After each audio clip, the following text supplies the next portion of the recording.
We did also work on AI digital art with AI generated images, but we did the opposite work than the other ones. So the other ones were creating a story for them. I gave them AI generated image first, and they had to recognize the artist and be like a detective, find where does it come from, how it works.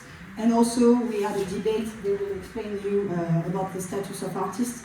And finally, some of them mixed generated AI images with things the artists did before, so you'll see. They're going to present you all of it quickly, because I know we have 2 other workshops, so let's start. The first activity we did was to compare AI-generated reinterpretation of a famous painting with the original one. We were looking for mistakes, differences, and similarities. This is an example. As you can see, this is the Starry Night of Van Gogh, and this is created images based on this one. And what did you notice? We can see three main differences, such as the laptop, which is an anachronistic mistake. Then there's the presence of Van Gogh, and the color are bright blue.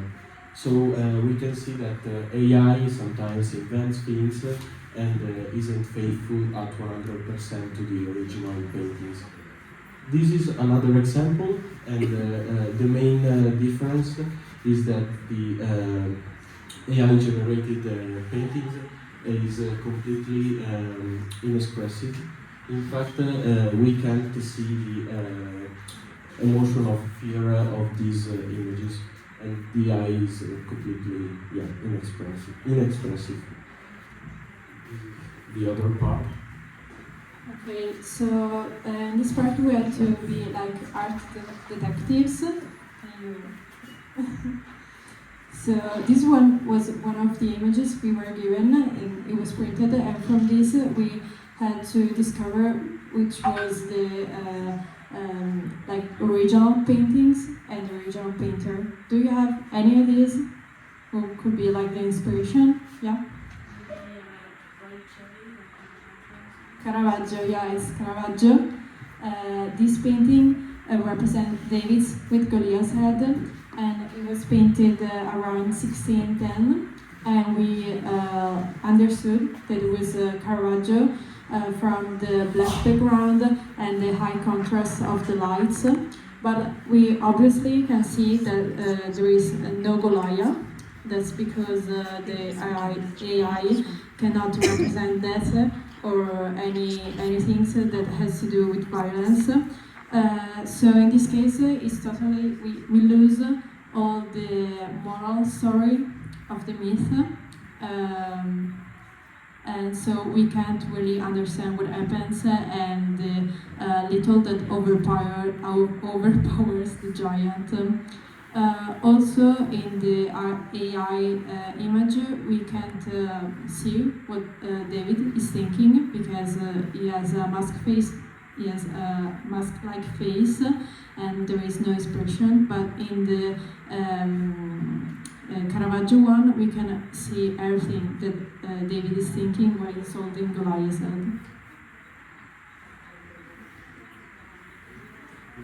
Okay, and the second one is a little different. It's not based on an artwork, well, not a painting. It's based on a Netflix TV series. Does anybody have any idea what it could be based on? Yeah, exactly. Yeah, so it's based on Arcane, which is a steampunk action-adventure television series created by Christian Bale and Alex Yee, which is also based on a video game, League of Legends. You can recognize it by its steampunk aesthetic, characterized by steam-powered technology and the girl's distinctive hair, which is red.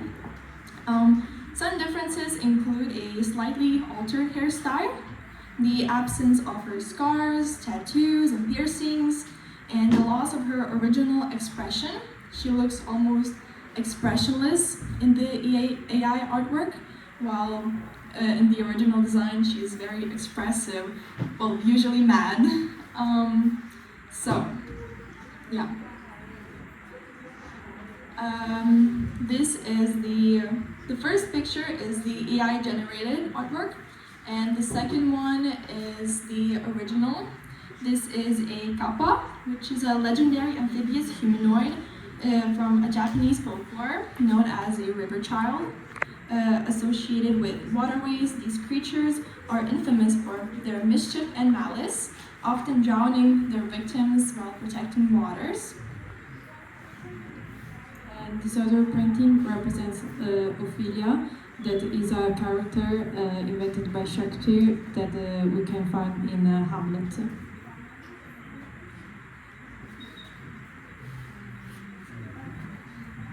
So after this activity, we made a debate, and the question was, when an AI mimics an artist's style, it is a form of learning and inspiration or theft?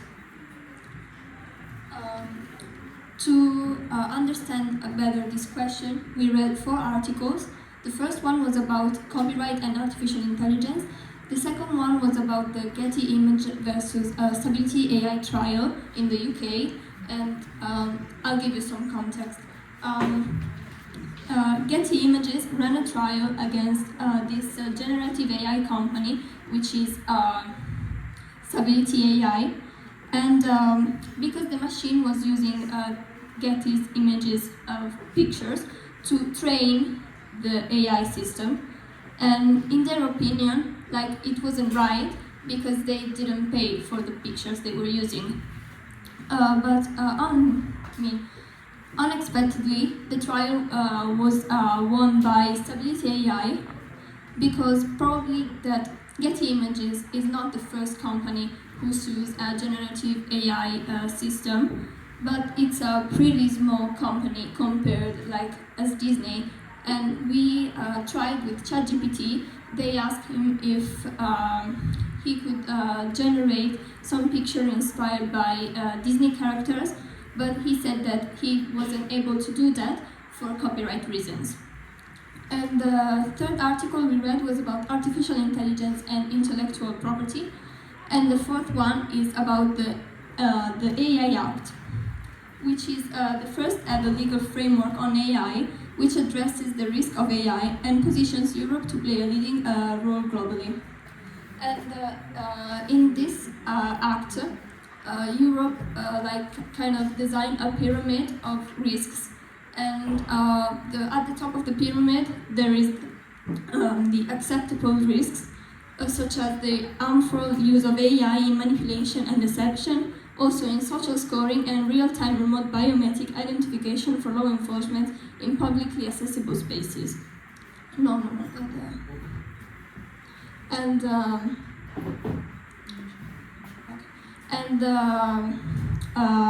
The other, like the second, from the top, it's high risks, and it cases that pose serious risks to health, safety, and fundamental rights are classified as high risk, such as the use of AI, immigration, asylum, and border control management. And at the base of the pyramid, there were like the limited risks, and these risks consist of they are associated with the need for transparency around the use of AI. For instance, when somebody uses like ChatGPT or other chatbots, they have to say and they have to make the user aware that they are using an AI system. So, with the first point is the use of AI is fair. I know a lot of people don't think that the AI has more rights than the artist, but I have to play the devil's advocate. So, the first point is the AI's training is a lot similar to there are a lot of similarities with human training that artists do, and the inspiration that artists take from other art styles and previous works. So it's pretty close to a human. The second point is there's 2 types of AI that generate art. The first type is generative AI that creates from scratch with almost nothing of input from humans. And the second is assistive AI which we saw with the previous presentation, that helps creators to find inspiration and refine their works. Another point is because of this distinction, there is a lot of human input in some AIs, so there is still a lot of the human element, so it's not completely AI art. And lastly, I think even though the use of AI is fair, that AIs need to have labels because of the recent surge on deepfake AIs, which are really harmful for public, yeah, they can trick anybody. So the AI should be clearly stated to be AI.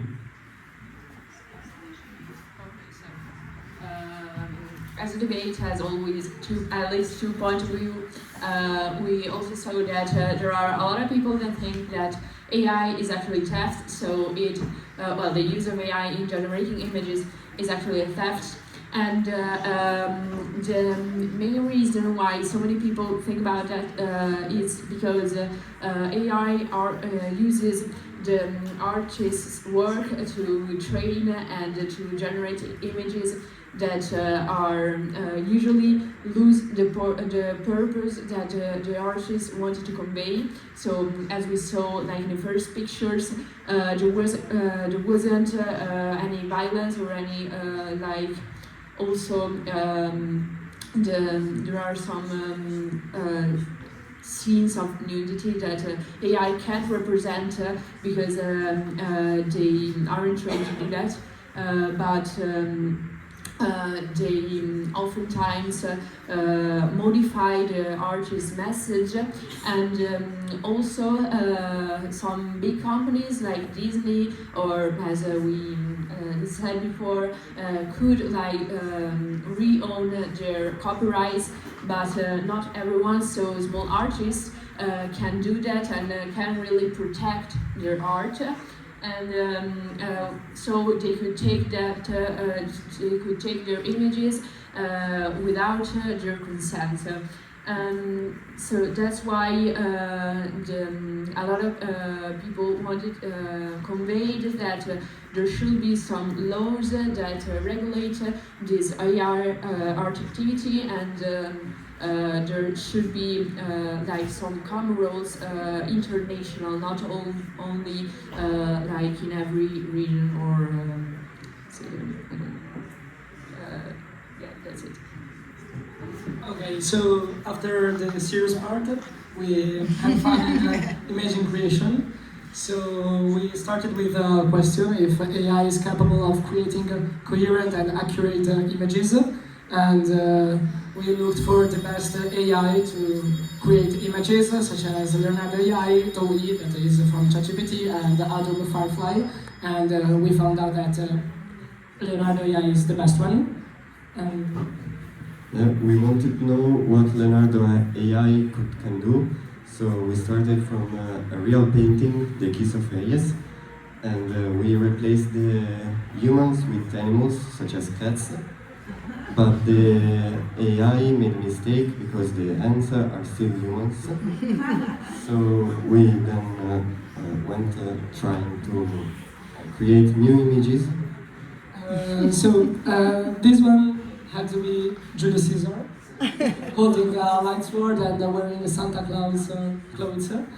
And then I asked to put him on a tropical beach, but as you can see, the light sword is a little too long, and he's wearing like a summer Santa Claus costume, and also the statue became a seagull. So, and also, I don't know why, now he has a horse, but actually we don't know why.